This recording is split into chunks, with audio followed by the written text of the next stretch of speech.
Magandang araw po mga kababayan. Ang gagawin ko po ngayon ay ikakabit ko na ang wire papunta sa ating load cell. Bago kasi ang ating trupang fitter mag-welding, pinatanggal ito sa akin dahil baka maapektuhan ang ating load cell. Ganito po ang ating ginagawa, no? Kapag magwi-welding na malapit sa load cell, kailangan nating tanggalin ang supply. Ngayon, ikakabit ko na dahil tapos na sila. Tinatanggal natin ito para wag masira ang ating load cell o hindi maapektuhan. Ayan, tulad ng nitong load cell dito sa umbilical o kaya sa cable drum, basta ang equipment na mayroong load cell, dapat tanggalin natin.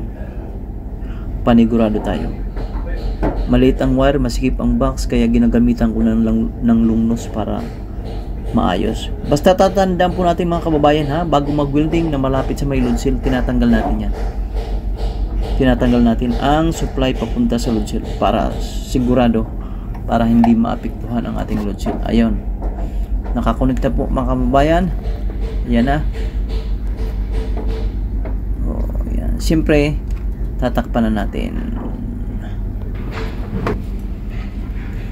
Ayan po. Okay mga kababayan, maraming salamat po sa inyong panonood. Bago mag-welding na malapit sa load cell, tanggalin muna po.